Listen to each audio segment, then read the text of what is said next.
Depuis presque 10 ans, une marque domine le marché dans le domaine de la photo et vidéo à 360 degrés. C'est bien entendu la marque Insta360. Entre la dernière Insta360 X5, leur caméra encore plus petit format comme l'Insta360 Go 3S ou plus récemment l'Insta360 Go Ultra, peu de concurrents pouvaient s'asseoir à leur table et affirmer faire mieux. Mais récemment, une autre marque a quand même voulu relever le défi. Et cette marque, c'est DJI, avec leur toute nouvelle DJI Osmo 360. Mais au final, qu'est-ce qui différencie ces deux marques et laquelle tu devrais choisir? On en parle tout de suite.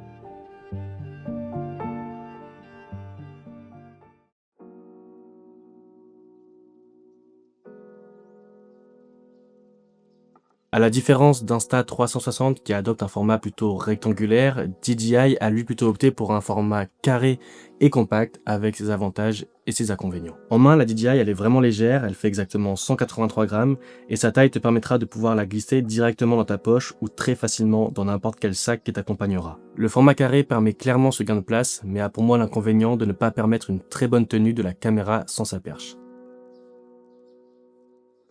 L'Insta360, elle a un format plus allongé qui laisse penser à une télécommande et qui donne aussi plus de place pour la prendre en main. Et pour moi, elle est aussi peu encombrante que la DJI Osmo 360 et j'ai l'impression qu'elle fit mieux dans ma main que la DJI Osmo 360, donc un petit point pour l'Insta360 sur ce sujet.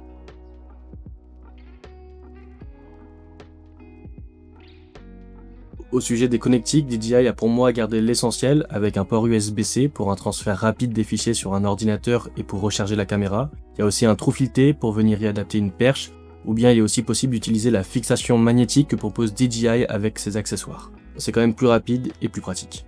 Puis il y a bien sûr l'emplacement pour la carte microSD. Du côté de l'Insta360, on retrouve également l'USB-C et l'emplacement microSD, mais la marque met beaucoup l'accent sur son écosystème logiciel et ses accessoires très variés. DJI de son côté joue plutôt sur la simplicité et la rapidité d'utilisation, tandis qu'Insta360 offre davantage d'options pour personnaliser son setup selon les besoins. Comme tu peux les voir, tous les ports de la DJI Osmo 360 sont protégés quand ils ne sont pas utilisés, ce qui fait que la caméra elle est étanche jusqu'à 10 mètres. L'Insta360 propose exactement la même chose à ce sujet et en fait aussi une caméra étanche. A savoir qu'avec les deux marques, tu peux utiliser un caisson d'étanchéité pour aller plus profond quand tu vas plonger en mer. Petite parenthèse, je voulais remercier Miss Numérique qui m'a envoyé la DJI Osmo 360 pour que je puisse l'essayer et en faire une vidéo.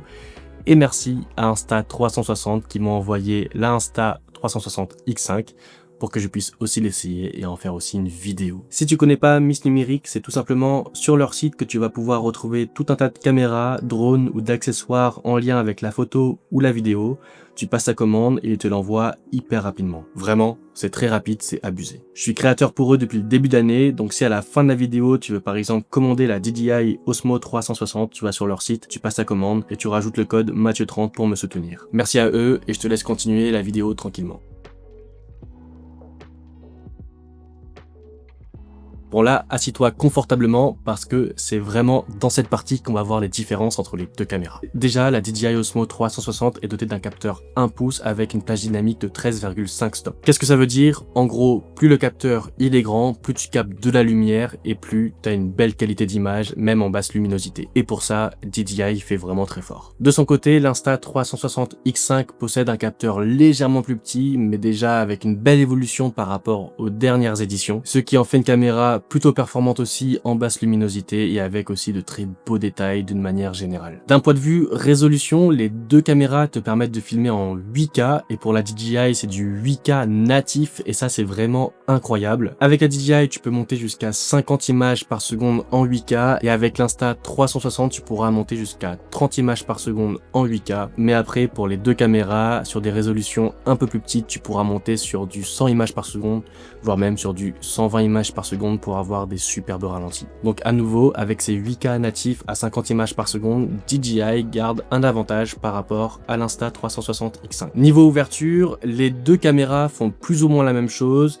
DJI ouvre à 1.9 et l'Insta à 2, ce qui permet aux deux caméras de quand même plutôt bien fonctionner malgré des basses luminosités. Et les deux caméras sont dotées d'une option pour booster encore plus les vidéos quand elles sont enregistrées en basse luminosité, voire même la nuit. Enfin, si comme moi t'aimes travailler la colorimétrie de tes vidéos en post-production, la DJI Osmo 360 propose du D-Log M en 10 bits. Et ça veut tout simplement dire que tu gardes un maximum d'informations, que ce soit dans tes basses lumières ou dans tes hautes lumières, et que tu as aussi une marge énorme de travail de la colorimétrie. L'Insta360 est elle aussi dotée d'un mode log, mais pas en 8K, il faudra rétrograder un petit peu la résolution pour pouvoir y avoir accès. Ça veut dire qu'en 8K, tu seras limité à de la HDR en 8 bits, donc un petit peu moins de marge de travail de la colorimétrie. Du coup, si ton objectif c'est aussi de pouvoir retravailler la couleur de tes vidéos, la DJI reste encore un poil devant.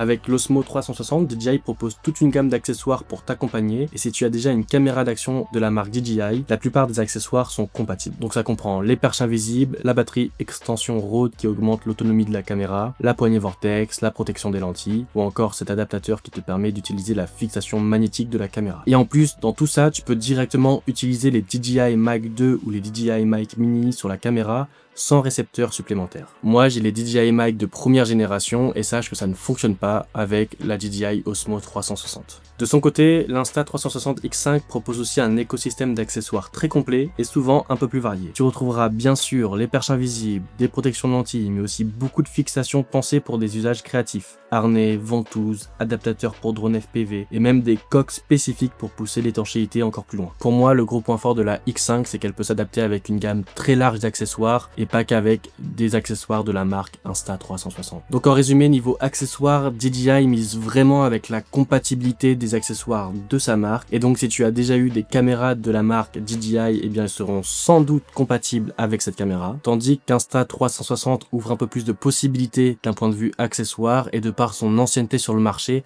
a aussi une gamme d'accessoires un peu plus important que DJI actuellement. Et c'est donc pour moi un point pour Insta360 pour ce sujet.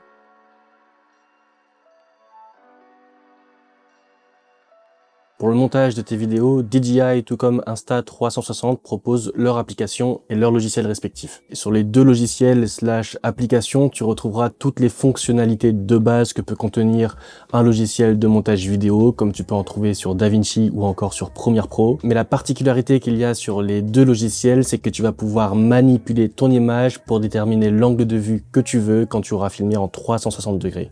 Et ça, c'est vraiment fort. Perso, il m'a fallu un peu de temps pour bien comprendre comment fonctionnait cet outil, mais au final, avec un peu de pratique, ça le fait vraiment super facilement et ça laisse vraiment une grande liberté créative. Et pour moi qui crée aussi du contenu sur Instagram, eh ben c'est vraiment cool. Les deux logiciels font donc plus ou moins la même chose, mais je trouve que celui d'Insta360 est quand même un peu plus intuitif et un peu plus abordable pour ceux qui n'ont jamais touché un logiciel de vidéo, parce qu'il propose un peu plus d'outils et qu'on est un peu plus guidé quand on ouvre pour la première fois le logiciel. En gros, les logiciels sont assez ressemblants. DJI se rapproche un petit peu plus du logiciel professionnel, alors qu'Insta360 se veut quand même plus abordable avec des outils plus intuitifs.